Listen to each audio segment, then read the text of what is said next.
91.1, your back to school radio. God is the Lord and has revealed himself to us. Blessed is he who comes in the name of the Lord. Give thanks to the Lord and call upon his holy name. God is the Lord and has revealed himself to us. Blessed is he who comes in the name of the Lord. Broadcasting here at DWPS FM 91.1 MHz. You could also watch or listen to us on live stream and at YouTube at Orthodox Bicol. You may open as well to learn catechesis at orthodoxyinbicol.blogspot.com. And for more communication links, please call or text 0910-274-6080. Again, 0910-274-6080. This is your program host, Reverend Father Chrysostom, Parish Priest of the Holy Martyrs Saint Eleftherios Orthodox Church, Sorsogon, Philippines. Good morning, Gubat! Hello to all our listeners in Puerto Diaz, Barcelona, Casiguran, and Biri Island, Northern Samar. To Nympha, Escarcha, and family, hope you are listening. Hi to Villa Arlano Espinola. Hello also to Father Andrew Riquelim, another Orthodox priest from Irosin, Sorsogon. Father Andrew is under the Antiochian jurisdiction like Father Jeff Garcia, a Gubatnon Orthodox priest. While us here in Gubat is under the Ecumenical Patriarchate of Constantinople. We also thanks all the donors, benefactors of this radio program. May God bless your efforts.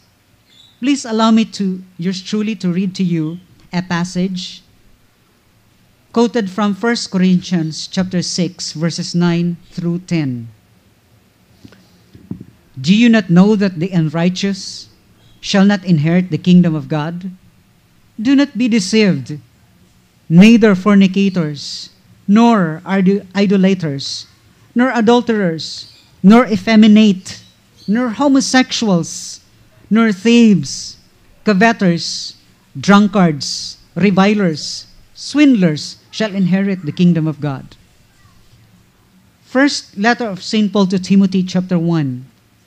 But we know that the law is good if one uses it lawfully, realizing that fact that law is not made for the righteous people, but for those who are lawless and rebellious, for the ungodly and sinners, for the unholy and profane, for those who kill their mothers and fathers, for murderers, for immoral people and homosexuals, and kidnappers and liars and perjurers, and whatever else is contrary to sound teaching of God. Pass on to you, Ma'am Stepana. Good morning. Hello, thank you Father Chrysostom at good morning po sa lahat ng mga nagkikinig. Okay, so it's high time for all of us to open our eyes and defy perversions. Masyado nang salaula, di ba? So I suppose everyone knows this, but many of us are just too lazy to do something. But as a Christian, if we go back to the creation, we will just feel sorry for what is the world now. Sa intero na kapwa ko Gubatnon, marhay na aga po sa Indugabos, kay Athan na winner ng ating trivia last Saturday. Avid listeners po pala natin yun, Father. At sa lahat ng taga na Agtan, Gubat, Sorsogon. Happy listening po sa inyo and thank you for tuning in. Kay Ate Arlene at Yaya Salome na talagang thumbs up sa ating mga topics every Saturday, especially nung nakaraang Saturday. So to all our regular listeners, lalo na sa mga kako-teachers ko dyan sa Carriedo, kay Ma'am Beth, pagaling ka dyan. Hello and good morning to Branco and Lorelai Milosevic of Daet, Camarines Norte. Pumasibog to Father Deacon Barnabas Crisanto of Larnaca, Cyprus, Calimera.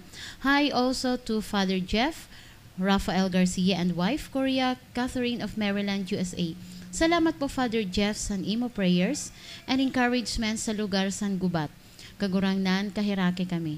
Heartfelt greetings to Father Philemon, Father Panharios, Father James, and Father Gregory. Likewise to Mother Chodothy, Sister Esther, Hello to His Eminence Metropolitan Bishop Nectarius Blessed Despota. Okay, so dumako po tayo sa ating opening prayer para po tayo ay magabayan ng ating Panginoon. Ihabol ko po dahil meron tayong additional listeners dyan sa highway sa may Luna Candol, si Engineer Rosalinda Mira Escobedo Balmes. Nagtatrabaho sa National Statistics Office. At kay Salome na kanyang kapatid sa Escobedo family of Highway Luna Candol, Gubat, Surgon. Good morning sa inyo dyan, Kalimera. Let us pray. Kayo po, nawa ay makiisa sa dasal na ito na lubang napakakailangan para sa atin. In the name of the Father, and of the Son, and of the Holy Spirit. Amen. Agios o Theos, Agios Iskiros, Agios Athanatos, Eleison imas, Holy God, Holy Mighty, Holy Immortal, have mercy on us. Agios o Theos, Agios Iskiros, Agios Athanatos, Eleison imas. Glory to the Father, and to the Son, and to the Holy Spirit, now and forever, and to the ages of ages. Amen. All Holy Trinity, have mercy on us. Lord, forgive our sins. Master, pardon our transgressions. Holy One, visit and heal our infirmities for your name's sake. Lord, have mercy, Lord, have mercy, Lord, have mercy. Glory to the Father, and to the Son, and to the Holy Spirit, now and forever, and to the ages of ages. Amen. Our Father, who art in heaven, hallowed be thy name. Thy kingdom come, thy will be done, on earth as it is in heaven. Give us this day our daily bread, and forgive us our trespasses, as we forgive those who trespass against us. And lead us not into temptation, but deliver us from evil. For thine is the kingdom of the Father, and of the Son, and of the Holy Spirit, now and ever, and to the ages of ages. Amen. Lord, save your people and bless your inheritance. Grant victory to the Orthodox over their adversaries, and guard your commonwealth with your cross. Glory to the Father, and to the Son, and to the Holy Spirit. You were lifted up upon the cross of your own will. Christ our God, grant your mercy upon the people that bear your name. In your strength, make glad the Orthodox, giving them victory over their adversaries. May they have your alliance as a weapon of peace, and an invincible trophy, now and forever, and to the ages of ages. Amen. O awesome and ever-present protection, do not overlook, O gracious one, our supplications. Most praise Theotokos. Establish the Orthodox people, save those whom you have called to govern, and grant them victory from above, for you, Blessed One, have given birth to God. Have mercy on us, O God, according to your great mercy. We pray to you, hear us, and have mercy. Lord have mercy, Lord have mercy, Lord have mercy. Let us pray for pious and Orthodox Christians. Lord have mercy, Lord have mercy, Lord have mercy. Let us pray for our Archbishop Nectarius. Lord have mercy, Lord have mercy, Lord have mercy. For your merciful and loving God, and we give glory to the Father, and to the Son, and the Holy Spirit, now and ever, and to the ages of ages. Amen. In the name of the Lord, Father, give the blessing. Glory to the Holy and consubstantial and life-giving and undivided Trinity always, now and ever, and to the ages of ages. Amen. Being calmly adorned in thy sacred priestly robes, and newly drenched with the streams of thy pure and sanctified blood, Thou didst soar aloft to stand before thy Master Christ, hence never cease to intercede for those honoring with faith thy mighty and blessed contest. Thou overthrower of Satan, O wise and blessed Eleftherios. Okay. Please allow me to read Psalm 51 verses 1 to 13. Be gracious to me, O God, according to thy loving kindness, according to the greatness of thy compassion. Blot out my transgressions, wash me thoroughly from my iniquity, and cleanse me from my sin. For I know my transgressions, and my sin is ever before me. Against thee, thee only I have sinned, and done what is evil in thy sight, so that thou art justified when thou dost speak, and blameless when thou dost judge.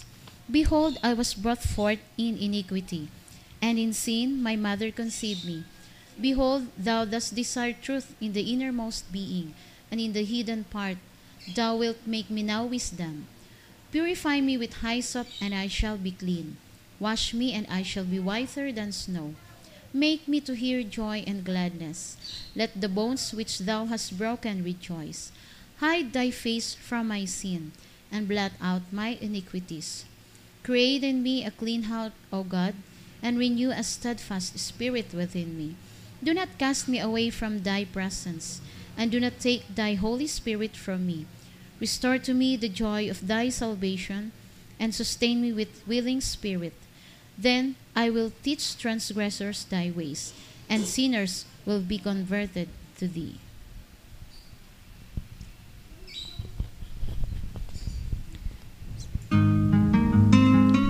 Panalangin ng pagsamo. Lubos kaming nagpapasalamat, O dakilang Diyos, sa lahat ng iyong nilikha. Ang araw, buwan at mga bituin, ilog, lawat dagat, kabundukan, kagubatan at halamanan, mga hayop at kulisap sa tubigan at katihan, mga isda at ibon, mabangis at maamo, malaki at maliit, ang panahon ng tag-ulan at tag-init, sa araw man o sa gabi. Pinupuri ka namin, O makapangyarihang lumikha. Kay rami at kay ganda ng iyong ginawa, O aming Diyos. Sa iyong karunungan nagawa itong lahat. Subalit kaming pinagkatiwalaang mangalaga ng iyong nilikha, ngayon ay nagsisisi sa aming pagkukulang at pagmamalabis. Patawarin kami sa ginawa naming pag-aabuso sa iyong mga nilikha dahil sa aming kapabayaan, kamangmangan at kasakiman. Inaamin namin kami nagwalang bahala at di nagmalasakit sa iyong mga nilikha, tulad ng pag-abuso namin sa aming sarili. O Panginoon, kailan pa kami mamumulat sa aming mga pagkakasala? Gaano pang tubig at hangin ang aming lalasunin? Ilang puno pa at kabundukan ang aming wawasakin? Gaano pa kalawak na lupain ang aming sisirain? Ilang tao pa ang kailangan magkasakit, magdusa at mamatay? Kailan pa kami matututong magmahal sa kapwa at magmalasakit sa daigdig na aming tahanan? O Panginoon, kinalinga mo ang aming kabayanan at namuhay ka sa aming piling. Binigyan mo ng kahulugan ang buhay at tinuruan mo kaming pangasiwaan ang lahat ng nilikha. O Panginoon, patawarin mo kami sa aming mga kasalanan. Pinagsisisihan namin ang aming pagmamalabis at pagkukulang. Mapabilang nawa kami sa iyong kaharian at mangyari nawa ang iyong kalooban dito sa lupa tulad ng sa langit. Sa tulong ng iyong biyaya, O dakilang Diyos, aming igagalang ang iyong nilikha bilang tanda ng iyong kalinga, kaluwalhatian at kapangyarihan. Sisikapin naming maging tagapangalaga at katiwalang tapat Nawa, kami ay iyong lingkod, ay magsilbing tapat. Mga siwang lubusan at magmalasakit sa iyong nilikha. Sa patnubay ng nagbibigay buhay na espiritu, tulad ng paglago ng pag-ibig namin sa iyong banal na pangalan, sa pamamagitan ni Hesus Kristo na aming Panginoon at tagapagligtas. Amen. Okay, thank you, Presbytera, for the prayers sa environment natin. Okay, so last Saturday, meron po tayong winner ng ating trivia. So I hope this Saturday we will also have our winner. So if last Saturday our trivia is where's the seat of our Patriarchate of the Greek Orthodox Church? So nasagot yon sa Constantinople, and he answers Istanbul, but that is correct. Okay, ngayon naman po, where is the seat of our Metropolitan Bishop Nectarios, the Bishop of Southeast Asia? Okay, so ulitin ko po yung tanong, where is the seat of our Metropolitan Bishop Nectarios, the Bishop of Southeast Asia? Suro Sabado tabi yun inbabanggit ni Father sa greetings niya sa unahan. So kung nadudumduman niyo, dumduman na niyo. Okay, so 0910-274-6080 para sa inyong mga sagot. You can call or text us. Okay, ulitin ko po before we pass on the lessons to Presbytera for Catechesis Lives of the Saints. Where is the seat of our Metropolitan Bishop Nectarios, our Bishop of Southeast Asia of the Orthodoxy? Okay, so I will pass on the time for Catechesis Lives of the Saints. So sana po ay makinig kayong mabuti sa Lives of the Saints. Thank you very much, ma'am. Hello and hi po sa inyong lahat yan. Sa muli, welcome dito sa The Voice of Orthodoxy. Narito tayo sa segment ng The Lives of the Saints. I'll be sharing with you the story of Holy Apostle Barnabas of the 70. Kumusta kayo mga tagapakinig? Medyo mahaba-haba ang ibabahagi ng ating host sa ngayon sa kanyang katekismo. Kaya umpisa na natin ang life story ni Holy Apostle Barnabas. Holy Apostle Barnabas of the 70 was born o ipinanganak sa island of Cyprus sa pamilya na galing sa tribo ni Levi, at siya'y pinangalan ng Joseph. Nag-aral siya sa Jerusalem. Pinalaki siya ng isang kaibigan at kapwa kamag-aral niya si Saul, the future Apostle Paul that time.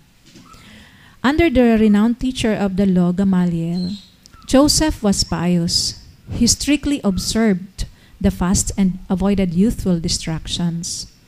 During the time of our Lord Jesus Christ began his public ministry, seeing the Lord and hearing his divine words. Si Joseph or Barnabas believed in him as the Messiah. Puno ng pagmamahal sa tagapagligtas, he followed Jesus. The Lord chose him to be one of his 70 apostles. Ang ibang apostoles ay tinatawag siyang Barnabas, which means son of consolation. After the ascension of the Lord to heaven, Barnabas sold land belonging to him near Jerusalem, and he brought the money to the feet of the apostles, leaving nothing for himself. At mababasa natin yan sa Acts 4:36-37. Nang dumating si Saul or Paul sa Jerusalem after his conversion followers of Christ, everyone there was afraid of him kasi siya ay naging taga-usig ng simbahan before ang simbahan ni Kristo. Barnabas, however, came with him to the apostles and reported how the Lord had appeared to Saul on the road to Damascus. Matatagpuan natin ang pangyayaring ito sa mga gawa o sa Acts 9:26-28. Saint Barnabas went to Antioch to encourage the believers. Having come and having seen the grace of God, he rejoiced and he urged all to cleave to the Lord with sincerity of heart. Mababasa din natin yan sa mga gawa or Acts 11-23. Then he went to Tarsus and brought the apostle Paul to Antioch, where for about a year they taught the people.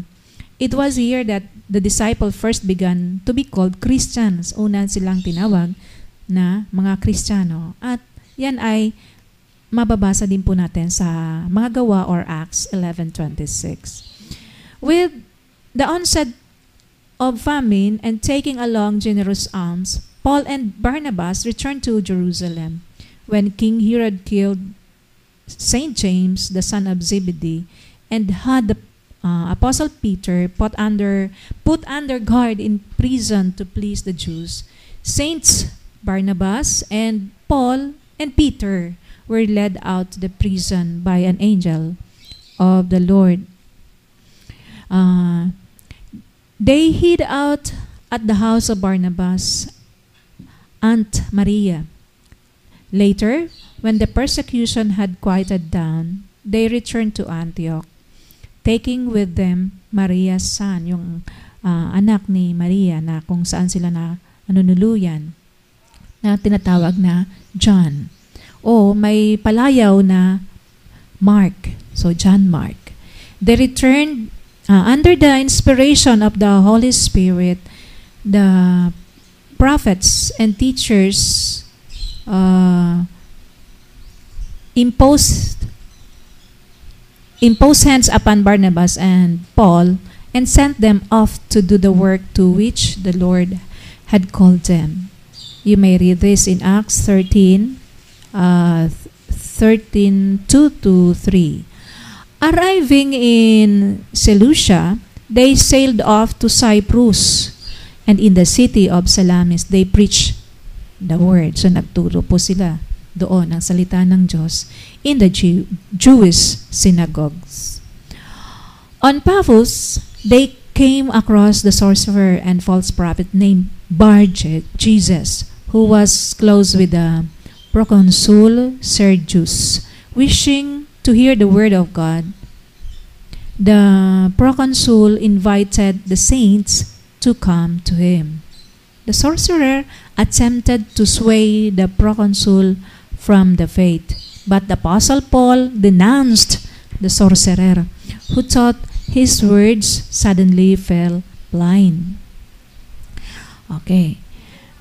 Mababasa din po natin yan sa mga gawa or Acts 13, verse 6-12.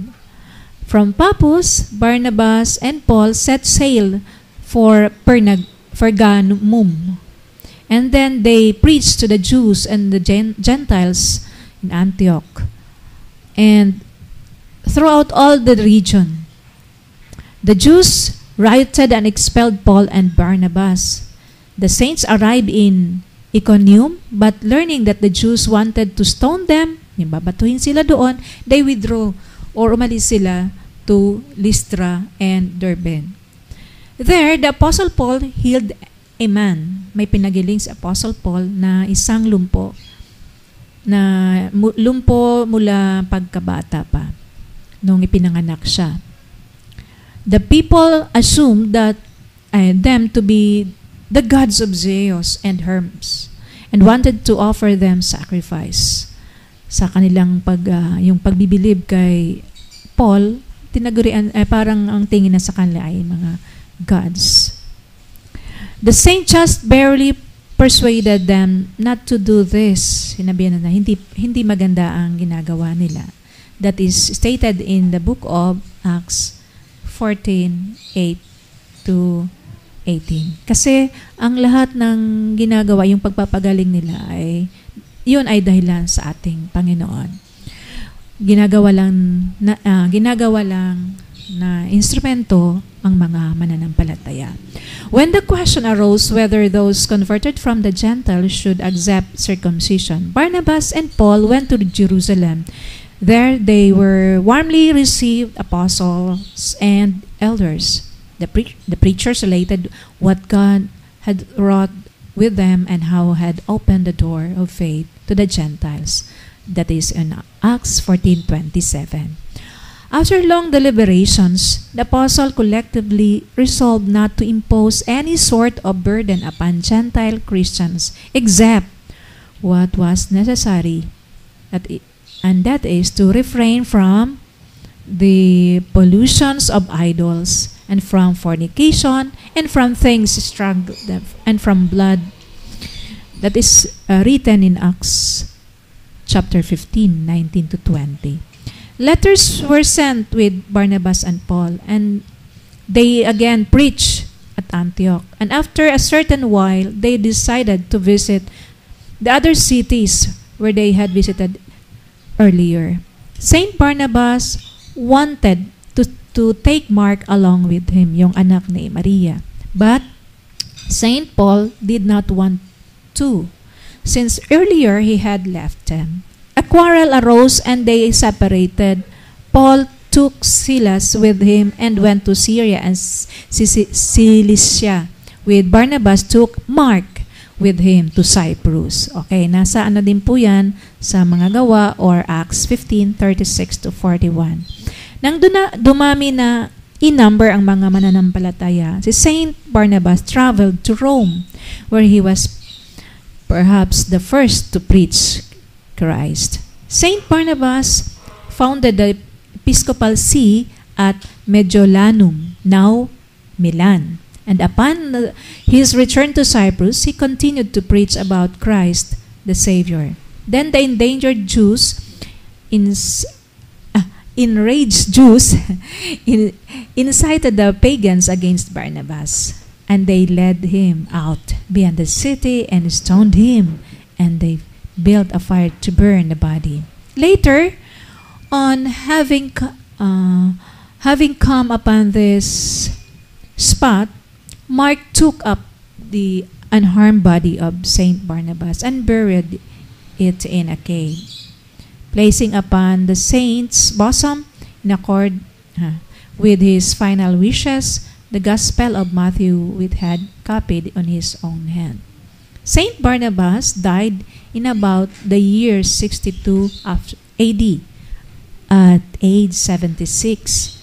In time, the burial spot was forgotten, but numerous signs took place at this spot. In the year 448 of AD, during the time of the Emperor Zeno, Saint Barnabas appeared 3 times in a dream to Archbishop Anthemos of Cyprus and indicated the place where his relics were buried. Starting to dig the indicated spot, Christians found the incorrupt body of the saint, and upon his chest was the Holy Gospel. It was during this time that the Church of Cyprus began to be regarded as apostolic in origin and received the right of choosing its head. Thus, Saint Barnabas defended Cyprus against the pretensions of the opponent of the Fourth Ecumenical Council, the heretic surnamed Naphaeus, who had usurped the patriarchal throne of Antioch and tried to gain dominion over the Church of Cyprus. Napakaganda ng buhay at kamatayan ni Saint Barnabas na ating tinalakay ngayon. Mga minamahal na tagapakinig, naway magbigay ng inspirasyon ito sa atin, maging huwaran sa ating pamumuhay, araw-araw bilang isang tunay na mananampalataya ni Kristo. Okay, thank you for the lives of the saints. At ang ganda nga naman, so yun dapat ating pag-aaralan. Okay, may we now call on our friend, Father, Brother, Catechist, Shepherd, and Priest, Reverend Father Chrysostom Sarmiento. To all spiritual searchers, to those on their spiritual journey, to those regular listeners, to all people, fellow Gubatnons, fellow Sorsoganons, kapwa ko tao, good morning. Itutuloy po natin ngayong umaga. We will continue with our subject on what is salvation today. As we continue, may I please request or solicit your understanding. I am here not to demean any group or any person or any individual person. I am here to say, to speak, to tell what is the truth coming from the gospel of Christ. We will denounce sin and not the person. So I just hope we understand each other. What does it mean to be saved? Anong ibig sabihin ng maging ligtas? What is salvation in Christ? Ano ang kaligtasan kay Kristo? Salvation is freedom. Kalayaan. Freedom from what? From whom? Salvation is freedom from tyranny of self-centeredness. Kaligtasan mula sa mapaniil at mampanakop na sarili natin. Our enemies, ang ating kaaway, hindi iba, hindi natin kapwa-tao. Ang ating kaaway, ang ating sarili, ating mararamdaman at matatagpuan. Salvation is freedom from sin, death, and fear. Kaligtasan mula sa pagkakahumaling, sa pagkamakasarili. From ego, from pride, from vainglory or vanity. That makes everyone perverted. Na kahit di na maka-Diyos, ay pinipilit pa rin, pinipilipit at isinisingit ang sarili just to fit in. Kahit hindi na ayon sa kalooban ng Diyos. And this is the sickness, this is the very ailment of Satan. Salvation in Christ is being freed from ourselves. Ang kaligtasan kay Kristo ay pagkaligtas natin mula sa ating mga sari-sarili. So that we can become the persons God created us to be and intend us to become. Salvation is God lifting us up. Ang kaligtasan ay ang Diyos itinataas ang ating mga napakababang pagkatao. Not only being glorified, but deified. And this is what we call in Greek, theosis. It is giving us hope. Di po ba ito'y pag-asa? Na kahit ating sabihin, atin pang sabihing imposibleng magbago, ay merong malaking pag-asa. You and I can choose. We all have the choices. You and I can make the choice, the right choice. This is the true essence of freedom or independence. Kalayaan. Freedom does not mean you can do anything you want to do. You can. No, that is not the correct essence. That is not the true definition and meaning of freedom. Freedom without boundaries is not indeed a freedom. Because true freedom has its own boundaries. For ejemplo, sa ibig sabihin ng freedom, you are free anytime you want to drive your car. But in this freedom, there is what we call highway regulations. Saan ka dadaan? Dapat ka magdadrive. Ikaw ay nasa kanan. Pero ang driver's seat ay nasa kaliwa. Pwede kang mag-overtake sa kaliwa at hindi sa kanan. There is freedom. Malaya kang mag-drive. You're free to drive. However, there are rules that we need or we must submit ourselves. If not, we will all die of accident. Magkakabanggaan tayo. Di ba? Malaya tayong lumipad. Airplanes can fly high and long distances. Pero meron din silang sinusunod na daan sa himpapawid kahit hindi natin nakikita. Meron tayong tinatawag na traffic controllers. We are free to fly high and soar up in the sky. But there are traffic controllers controlling the traffic. Because if not, if there will be no controllers, magbabanggaan ang mga eroplano. There are restrictions in this freedom, in the true freedom that we say. Because freedom does not mean pwede mong gawin ang gusto mo. Sabi natin, malimit nating marinig, this is a free country. Philippines is a democratic country. That's why I can do anything I want to do. No, that is not the true meaning of freedom. We are free to do what is right. We are not free to do what is wrong. So let us set the course. Let us choose. Make a choice to do what is correct. Ang Diyos ang gumagawa sa atin. At work, it is God working an unrelenting work in our personalities. Unrelenting means walang patid, walang puknat. God is working an unrelenting work in our personalities, in our characters, in our lives, in our gender, in our sexuality, as man and woman, as men and women. Again, uulitin ko po sa muli.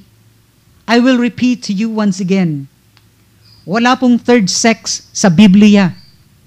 There is no such thing as third sex in the Bible. Tao lang ang gumagawa ng maraming definitions ng tao. And we do not have the right to define, redefine, and remake human beings because we don't have the right. It is only the God who made us, who created us. Perverts are the only ones insisting and incessant on this issue. And to tell you straightly and frankly, in the Bible, there are no such things as bisexual, trisexual, transsexual. May bago pa ngayon silang tinatawag, she-male, a combination in one person of a man and a woman. There is no such thing as third sex in the Bible. And frankly speaking, wala pong she-male. There's no such thing as bi or tri or trans. Lesbianism and homosexuality are all sin before God. Abominable or abomination in the sight of God. At lubhang nakakaalarma na po ang ating sitwasyon. Para na tayong nasa Western world, para tayong nasa New York, para tayong mga nasa sinasabing mga liberated countries, quote and unquote. Bibihira na nating makita o bihira na po tayong makarinig ng mga tao, maging sa pulpito o sa eskwelahan, sa iba-ibang larangan na sumasalungat sa perversion na ito. It is very sad situation that we really or seldom hear people speak against these evils, this spiritual ailment that needs to be cured only by Christ, only by a true changed heart. Majority now contend that this is just but normal and natural. Every day, almost 6 days a week, almost the entire week, 24/7, millions of families are in tuned or hooked up on TV programs that are so harmful to our souls, and especially children who are being desensitized,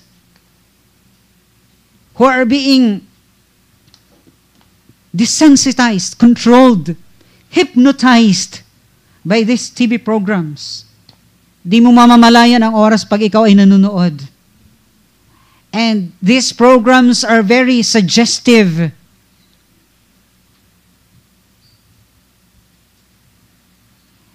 It is now a common occurrence.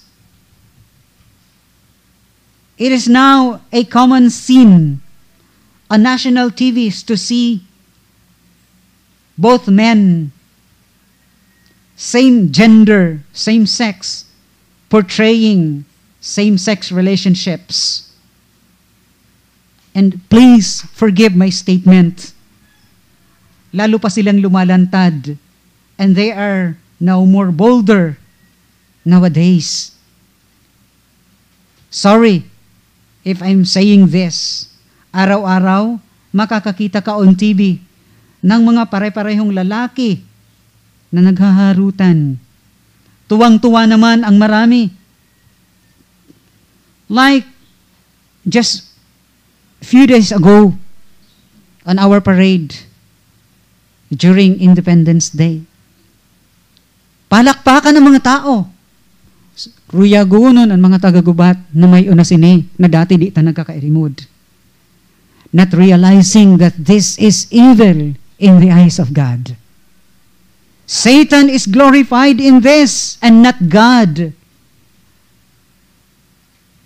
I even saw a religious institution's parade, just very recent, parading a group of homosexuals, sexually perverts, under the very nose of a religious leader. Por ejemplo, mga kapatid at mga nakikinig, dati po, ang Santa Cruz de Mayo, ay okay pa naman. Dati siyang religious activity. But today, it is just a pageantry dominated by perverts. Aba po, ang Reyna Elena ay dati mga babae. Ngayon lalaki na.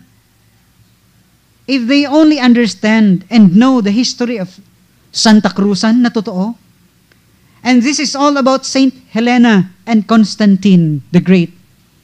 Nung kanilang matagpuan ang Holy Cross, kung saan napako si Kristo, they will not do what they are doing right now. So, it is not enough to say that people are or have become nominal Christians o mababaw ang pagkakristyano. It is correct to say that many became blasphemers of God nowadays. Why? Because they make God a mockery. Katatawanan na lang sa kanila ang Diyos to the point na no God, no more guilt attitude. They make holy things as mere parody. Anong ibig sabihin ng parody? Mga bagay-bagay na banal na ginagawa na lamang kakatwa o kakatawanan. Sabi sa Bicol, in our native lingo vernacular, hala-hala. They make sinful things look like cool, okay, normal, and acceptable. Ginagawa nila ang mga makasalanang bagay na lumabas na cool, okay lang, normal lang, at katanggap-tanggap. My dear friends and listeners, hindi ibig sabihin pag tinanggap na ng nakararami ang isang bagay, ito na ay nagiging tama, tumpak at totoo. Kailanman ang tama ay magiging tama at ang mali will be constantly mali. Hindi magbabago lumipas man ang panahon. Because Christ is the same yesterday and today and forever. And His words will not change forever. Marami na ang tiklop ang tuhod dito. Marami na ang pinipikit na lang ang mga mata sa pulpito, institusyon, lalo na sa gobyerno. Maging mga taong relihiyon ay nakalulungkot. Nakalulungkot po pati mga pamilya. Hinahayaan na ito. Let us all wake up. Let us be strong and courageous in confronting these evils of society. I am not confronting the persons or the people again, but the sin in them.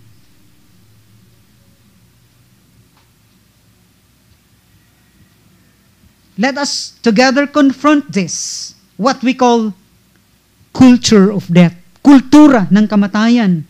Ano po ito na pumapaloob sa sinasabing culture of death, kultura ng kamatayan? I will mention a few today.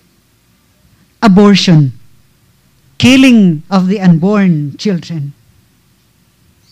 Another is same gender or same-sex marriage or partnership, which is anti-family. Why? Because same-sex partnership cannot produce children or cannot produce real godly family. Bakit? Sabi ko nga nung nakaraang Sabado, this is not godly na magsasama ang dalawang lalaki at mag-a-adapt ng tuta o kuting. Magsasama ang dalawang babae at mag-aampo ng kuting at tatawagin na nilang pamilya. This is anti-family. Ano kaya ang mangyayari sa darating pang 50 years kung ito ay magpapatuloy na hindi mako-confront ng simbahan, ng gobyerno, mga sir, mga ma'am, mga teacher? Help us. Let us stand together to confront this ailment of society. Ang problema, baka si principal ay gano'n na din. Baka si sir ay gano'n na din. Kaya ang mga estudyante nagtatarangad na sige na ang kirido-kido man. The cure is now also sick and ill. Ako'y nalulungkot na nung araw kaming mga Boy Scouts, kaya naming magluto na walang lighter at posporo. Hinasa kami na mamuhay bilang mga lalaki as Boy Scouts. Ako'y naiinis ngayon at nagagalit at nalulungkot. Ang mga Boy Scouts ngayon are now being handled by ladies. Magkaiba pa ang gender. Hindi naman magkakaintindihan ang Boy Scouts na hinahandle ng babae. Boy Scout nga eh. May pang Girl Scout. Hindi po ba? At napakasama. Biruin nyo kung sa pulpito. What if si pastor ay pastora pala? What if yung father na nagsisermon supposed to be father ay sister pala? Paano kung si sir ay nagtatago pala at siya pala ay ma'am? Who will now cure this ailment? Who will not now confront this sickness of society? What else? In fairness to all, umalis po kayo sa mga nagkakasal na hindi kasal. Ano po yun? Mga nagkakasal pero engaged in a relationship outside wedlock. It's a matter of, kumbaga, question of morality. Get out. Go away from them. Get rid of them. Go away from pseudo-churches. Get out from fundamentalism. Go away from them. What else? Confront corruption na walang ibang iniisip. Only the self. Self-only attitude. Rampant gambling nowadays. Cockfighting is now televised. Pati ngayon ang sabong ay nakatelebisyon na rin. Lottery and other gamblings are now on national TV. Sana, wag naman po na pati wedding, televised na rin. Kyrie eleison, Lord have mercy, kagurangnan kahiraki kami. O Holy Lady Theotokos, dearest Mother, Mama Mary, we beseech you to pray for us. Ipamibi mo po kami, Inang Maria. However, thanks to people, to our regular listeners and YouTube subscribers, Sa mga nakikinig who positively reacted and texted me last episode, comforting messages. Thanks for all your encouragement, for me to continue, for compelling me, for prodding me, for pushing me to say and tell and preach this very truth. Salamat po sa lahat ng nag-text na ituloy ko ang paksang ito ngayong araw. Maging sa radio station na ito, sa staff, Ma'am Pichi and DJ Billy, thank you. Arlene, thank you. And others, thank you. Sa iba pang nag-text, salamat po. Thanks be to God that I am not alone in this conviction. I believe there are so many God-fearing and straight people around us. Just please text me more of your positive thoughts. Express yourself. Kayong mga nasa silent majority, express yourselves. Kung ang iba na gumagawa ng kasalanan ay are very bold enough, lantaran na lumalabas na ngayon, kayong mga nasa silent majority, come up in the open. Come out and express yourselves. Express what's in between your eyes. The Orthodox Church has always emphasized the more positive aspect of salvation. Salvation is not only meant for justification, forgiveness of sin. It means also the renewing and restoration of God's image in man. The lifting up of fallen humanity through Jesus Christ into the very life of God. Theosis. And here is the good news today. The hope. What is this good news? What is this hope? Christ forgives man and frees him from sin to fulfill his destiny, which is to become like God, deified, glorified. Faith is man's hand reaching up to grasp the outstretched hand of God's grace. Ang pananampalataya ang siyang ating kamay na inaabot ang nakaunat na kamay ng Diyos. And when man's hand or faith grasps God's hand or grace, there is reconciliation and salvation. We are not saved because of good works, but we are saved to do good works or for good works. Christ does not begin by changing our deeds. Rather, He begins by changing us through baptism. That's what we call, in a very simple explanation, water baptism. The entrance to the church or the kingdom of God. Born again in the right essence, in the right explanation. Many people spend much time in front of mirrors, doing all their best to look pretty, beautiful, and gorgeous, with best dresses, attires, and accents, and accessories, etc. Inuubos, gumugugol ng napakabang panahon at oras sa harap ng mirror, and this is not bad. But everything that looks good are only superficial. Paibabaw lamang ang nakikita natin sa salamin. Others are even worse and extreme by mutilating their bodies, removing parts that of a male or man in exchange of female parts. Nagpapatanggal ng mga parte ng pagkalalaki upang maging babae. Mutilation. Trying to change what God has already created. And these are all evil in the sight of God.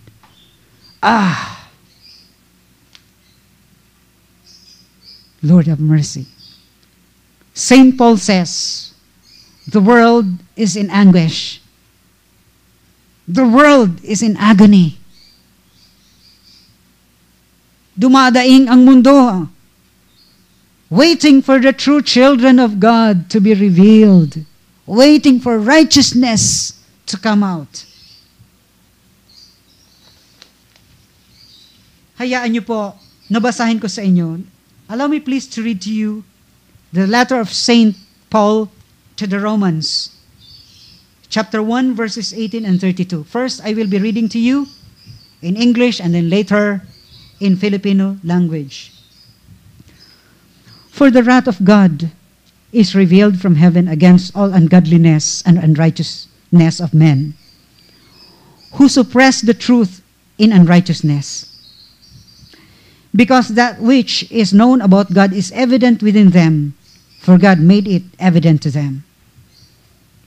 For since the creation of the world, His invisible attributes, His eternal power and divine nature, have been clearly seen, being understood through what has been made, so that they are without excuse. For even though they knew God, they did not honor Him as God.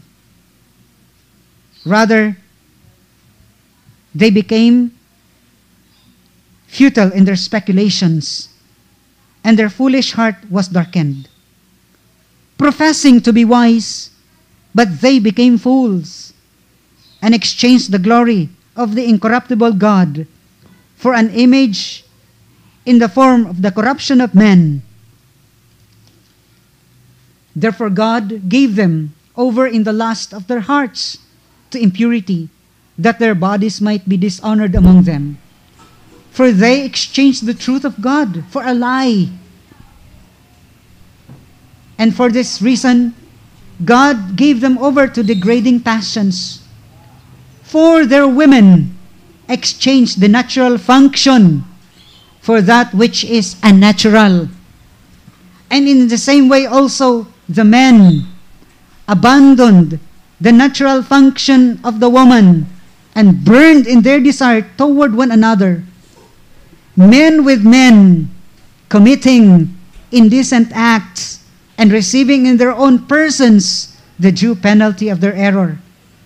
And just as they did not see fit to acknowledge God any longer, God gave them over to a depraved mind to do those things which are not proper, being filled with all unrighteousness, wickedness, greed, evil, full of envy, murder, strife, deceit, malice, and they are gossipers, slanderers, haters of God and truth, insolent, arrogant, boastful, inventors of evil, disobedient to parents, without understanding, untrustworthy, unloving, unmerciful. And although they know the ordinances of God, that those who practice such things are worthy of death, they not only do the same, but also gave hearty approval to those who practice them. In Filipino or Tagalog version or translation, hayaan niyo po na aking ipaglingkod sa inyo, nabasahin ito. Ipinakikita ng Diyos mula sa langit na siya'y galit sa lahat ng kasamaan at kalikuan ng mga taong pumipigil sa katotohanan dahil sila'y masasama. Sapagkat likas na alam nila ang katotohanan tungkol sa Diyos, inilagay ng Diyos sa puso nila ang kaalamang iyan. Mula pa nang lalangin ang mundo, ay nakikita na ng mga tao ang mga katangian ng Diyos, ang kanyang walang hanggang kapangyarihan at kabanalan. Naunawa nila iyan sa pamagitan ng kalikasan, kaya wala silang maidadahilan. Alam nilang may Diyos, subalit ayaw nilang siya'y kilalanin, sambahin o pasalamatan man lang. Bagkus ibinaling nila ang kanilang kaisipan sa mga bagay na walang kabuluhan, kaya't napuno ng kadiliman ang puso nilang puno ng kahangalan. Sa kanilang pagmamarunong, naging mga ulol sila. Ang karangalan ng walang kamatayang Diyos ay pinilitin nila ng mga larawan ng mga kamangmangan. Kaya naman hinayaan ng Diyos na mahulog sila sa lahat ng uri ng karumihan dahil sa masasamang hangad ng kanilang puso. Dinala sila sa kahiyan ang kanilang mga katawan. Pinili nila ang maniwala sa sinungalingan kaysa tanggapin ang katotohanan tungkol sa Diyos. At sinamba nila at pinaglingkuran ang mga nilalang sa halip na ang gawin ay ang sumunod sa Diyos. Gayon din ang mga lalaki sa halip na magkaroon ng wastong relasyon sa mga babae, nagpakabuyo sila sa masasamang paghangad na kanilang mga kapwa-lalaki. Ginawa ng malalaki sa kapwa-lalaki ang mga kasuplang-suplang na bagay at dahil diyan ay tinatanggap nila ang kanilang katauhan at ang kaparusahang nararapat sa kanila. Here ended my catechesis for today. We will continue with this next episode. Kyrie eleison, Lord have mercy. Kyrie eleison. Patuloy po ang aming info, encouragement, invitation upang mabigyang pagkakataon ang marami sa mga nakikinig to undergo catechesis. Inyo po nawang buksan ang inyong tahanan at pahintulutang maranasan ang matagal at matanda na o ancient church, ngunit di kumukupas na tunay na simbahan ni Kristo. Simbahan na preserve ang mga katugunan sa ato Panginoong Jesus, magmula pa ng ihandaw ng Panginoon na ipagpatuloy ang pananampalataya na kanyang pinagyaman sa mga puso ng naniniwala sa kanya to our apostles. Father. Okay, Father Chrysostom? To those whose hearts and minds have been touched by God, just communicate or approach us. It's high time. Especially to those who are on spiritual journey, we can help you. Allow us to know if you are blessed by this ministry. Write us, call us, text us, approach us, see us, meet us. To those who want to help this program, please feel free to donate, sponsor for the furtherance of this holy and worthy cause. Call or text lang po kayo sa 0910-274-6080. Sego po, I love you. Yusos, goodbye. God bless us all. This is the Voice of Orthodox and Father Chrysostom Sarmiento, now for a while, off air. God is the Lord and has revealed himself to us. Let